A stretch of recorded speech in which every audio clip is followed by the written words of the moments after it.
Сәлем достар, бүгін мен сіздерге махаббат ертегісі телехикаясын 12-ші бөлімнен бастап 16-ші бөлімге дейін қысқаша баяндап беретін боламын. Ал сіздерден көрермендер кері байланыс күтемін.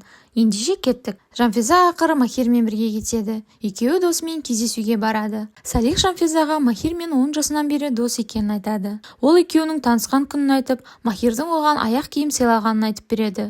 Ол күн бұлар үшін естен кетпейтін күн болғанын айтады. Жанфиза одан не үшін деп сұраған кезде Махир ештеңе айтқысы келмей жасырып қалады. Махир Салихке жұмыстан шығып кеткенін айтады.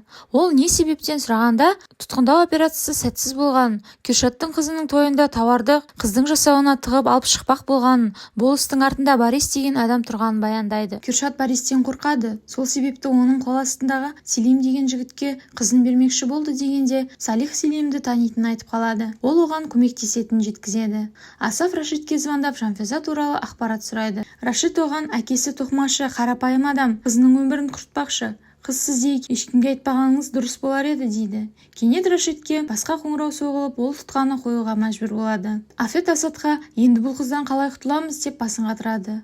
Севда Мұстафаға келіп, үйдегі жағдай туралы шындықты айтады. Мұстафа одан, сен маған звондағанда басқаша сөйлеп едің ғой дегенде, Севда олай айтуға мәжбүр болғанын жеткізеді. Севда оған әкелерін шақыруды ұсынады.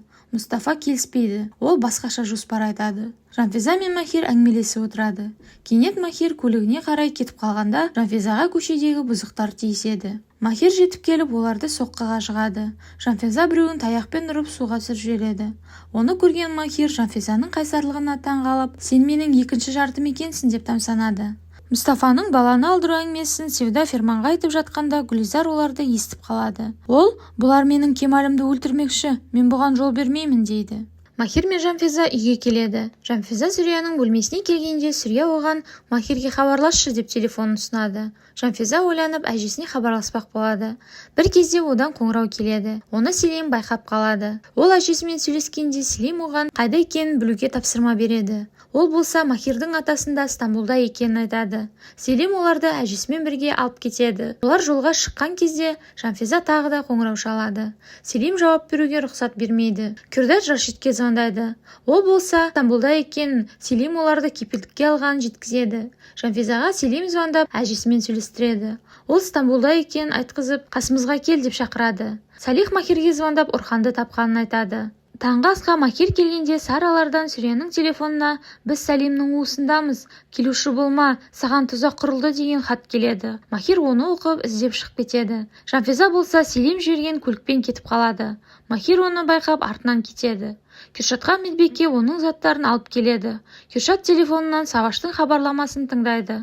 Ол оған Селим мен Борис туралы шындықты айтады. Борис Рашид екенін жеткізеді. Кюршат шошып кетеді. Мұстафа Сыланың баласын алдырып тастадым деп ойлайды. Севда болса бұған кедергі болып, сәбиді аман алып қалған жеткізеді. Мұстафа Севдаға қатты ашуланады. Ол Севданы жұлқылап жатырғанда Мұстафаның әкесі келіп қалады. Жанфизаны әлгі көлік Селимге алып келеді. Салих Махирге жаңағы нөмердің мекен жайын тауып береді. Махир оларды құтқаруға келеді. Рашид Селимнің кісісін атып түсіреді. Махир тапаншамен кірген кезде Селим оларды тұтқынға алып, кемпірді өлтірем деп қорқытады. Бір кезде Селимді Рашид атып жіберіп, қызды алып дереу кетіңдер деп бұйрық береді. Афет болса, бұл Селим деген кім екен, білейік деп жатырған кезде, ол Гүлизарды байқап оның артынан келеді. Ол Гүлизарды сұрақтың астына алады. Гүлизар болса, Сыла баланы алдырып тастамақшы болды. Мен жәбірге хабарластым дейді. Афет оны ұрып соғып, сен не істедің, басымызды қандай бәлеге қалдырдың деп Гүлизарды соққыға жығады. Махир Жанфизаға жасаған әрекеті үшін ұрсып береді. Махир болса, Афет пен Асафқа Жанфизамен некемді қиюым керек, бұдан артық шыдай алмаймын дейді. Жәбір болса Асаф Түрені айқайлап шақырады. Ол Асафқа, сенің Махир немереңнің ұяты болса келіп менімен сөйлесу керек деп жатырғанда, Махир шығып, одан неге оны іздеп жүргенін сұрайды. Ол болса, бізді жерге қараттың, әкеңнің жасағанын немереме жасауға жол бермеймін дейді. Махир одан, менен не қалайсың деп сұрағанда, ол Сыланы итеріп жіберіп, мына немереме үйленесің, дереу деп бұйрық береді. Махир жан-жағына қарап, мынау не деп тұр деп шошып кетеді. Асап Жәбірге Махир ештеңеден хабар жоқ екенін айтады. Махир Жәбірге мен ешкімге де үйленбеймін, мен ешкімге де уәде бермедім дегенде, Жәбір оған қару кезенеді. Махир өз дегеннен қайтпайды. Асап Жәбірді сөйлесуге әкеледі. Махир Асаф неге оны осы үйге шақырғанын естиді. Жәбір оның немересіне күйеу болуын шарт етіп, 3 күн ішінде тойға дайындалуын тапсырады. Севда болса Гүлизарға шуланып жүреді. Ол Гүлизарға ұрсып жатқанда Ферман келіп, Махир келісетін ойы бар сияқты дейді. Мұны естіген Жанфиза бөлмеден кетіп қалады. Асаф Махирге алғысын айтады. Махир оған жәбірді кетіру үшін солай айтқан, бірақ та олардың шартына көнбейтінін жеткізеді. Афет Жанфизаға келіп, бұл неке қиылу керек, жағдайды түсін деп жатырғанда, Махир апасына жинал кетеміз дейді. Ол Асафты тыңдамастан үйден шығып кетеді. Афет Жанфизаға Махирді өзіңнен суыт дейді. Махир Жанфизаға кеттік деп алып бара жатырғанда, Афет оған кетуге жол бермеймін деп кедергі келтіреді. Махир оларды тыңдамастан кетіп қалады. Кürшатты көлікке мінгізіп, белгісіз кісілер алып кетеді. Сүрия қолындағы жүзігі сол үйде қалып қойғанын көріп, Махирден оны алып кетуін өтінеді. Асаф пен Афет Махирді қалайда кері қайтаруды ойланып отырады. Рашид Сара мен әжесін інісінің қараусыз қалған үйіне алып келеді. Кенет оған Махир хабарласады. Ол атасының үйінен кеткенін жеткізеді. Сараның нөмеріне Афет звондап Жанфизаны сұрайды. Ол Селим туралы бар ақпаратты біліп алады. Салих Махирді пәтерге орналастырады. Кürшат Рашидтерге келеді. Ол анасын көреді. Анасы оған Рашид Селимнен құтқарғанын айтады. Кürшат Рашидке бізге неге көмектесіп жатырсың? Себебі не дейді? Ол болса, мен бәрін Махир үшін істеп жатырмын. Махир Жанфизаны жан тәнімен сүйеді дейді. Салих Махирден Жанфиза туралы сұрағанда, Махир оған Кürшаттың қызы екенін жеткізеді. Кürшат болса Рашидтен Жанфизаның қайда екенін сұрап, оны алып кететінін айтады.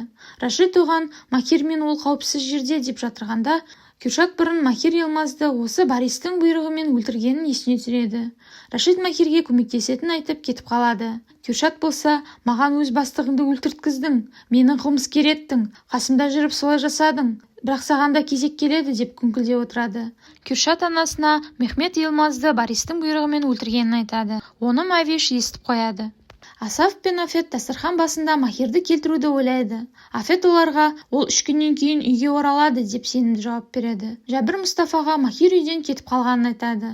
Ол әкесіне, әке өтінем, бірдеңе істеші, ол қайтып келмесе мені де, Сыланы да өлтіреді ғой деп жыларман болады. Рашид Селиммен кездеседі. Селим оған мені неге аттың деп айқайлайды. Рашид болса, сені әдейі мен аттым, Махир сені өлтіретін еді, сені құтқардым дейді. Селим оған, ол қыз менікі дегенде, Рашид болса, уақыты келгенде, менің айтқандарымды орындасаң, әрине деген кезде, Селим оған, екеуміз бір-бірімізсіз ештеңе бітіре алмаймыз, бірге кәсіп жасап келеміз, енді ана неменің кесірінен болмайтын нәрсеге жауласып отырмайық деп ескертеді. Рашид болса, бір амалын табамын дейді. Кешкісін жеке жайға Жәбір келеді. Ол Ферманды атып жібереді. Ол Махирді әкелулерін талап етіп кетіп қалады. Ферманға ауруханада полицейлер келіп, оны кім атқанын сұрайды. Ол болса ештеңе айтпайды. Махир мен Жанфиза ойын ойнайды. Сол кезде Махир оны жеңіп кетіп, ойынның шарты бойынша Жанфизаны сүйіп алады. Сүрия телефонды алып Афетпен сөйлескісі келеді. Салих Айша қарындасымен Махирлерге келеді. Айша Сүрияны қарауға қалып қояды. Афетке фирмадан звондап Сүрия хабарласқан жеткізеді. Сүрияға Афет звондайды. Сүрия одан жүзігін сұраған кезде Афет мекен-жайды біліп алмақ болады. Ол одан геолокация жіберуін сұрайды. Мавиш ханым Рашидқа келіп баласын сұрайды. Ол оған Кürшаттың анасымен сөйлесіп жатырған кезде Селим мен Барис бірге істіндіріп жүрген айтып жатқанын естіп қалған жеткізеді. Рашид оған естіген адам аттарын ешкімге айтпа дейді. Кенет Сараға Жанфиза звондап хал жағдайын сұрайды. Ол әкесі сондай екенін естиді. Кürшат оған, сені алып кетемін, оны мен қалдырмаймын деп жатырғанда Махир тұтқаны басып тастайды. Жанфиза үйге кеткісі келетінін айтқанда, Махир оған, егер әкеңе қайтып баратын болсаң, жағдайың одан бетер жаман болады. Ол Барис пен Селимнің уысындағы адам деп ескертеді. Селимге Махирдің тұрып жатырған үй мекен-жайының хабарламасы келеді.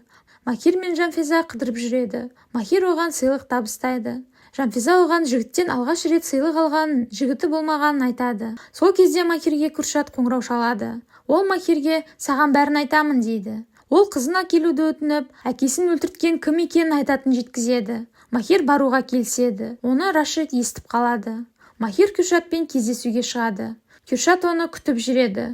Селим болса, айтылған мекен-жайға келмек болады. Сүрия біреуді күтіп алаңдап жүреді. Жанфиза одан сұрағанда, ол Афетке звондап жүзігін алып келуді өтінгенін айтады. Афет болса, бір адамнан беріп жіберетінін айтты дейді. Жанфиза одан, ол мекен-жайымызды білеме дегенде, тұрған жерімізді айттым дейді.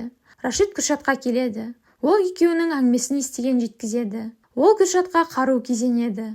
Селим Махирдің үйіне келеді. Сүрия болса Жанфизаға Махирге хабарласпауына телефонды бермей тұрады. Махир Кürшатпен кездесуге келгенде оның телефонына Жанфиза звондайды. Бір кезде есікті Селим бұзып кіреді. Ол тұтқан алып, сен мені өлтірмек болдың, енді соның жазасын ал деп оны қорқытады. Селим Жанфизаны буындырып, оны қыспаққа алады. Достар, арнама тіркеліп қолдау білдіріп отырыңыздар. Сіздердің қолдауларыңыз мені шабыттандырады. Назарларыңызға рахмет.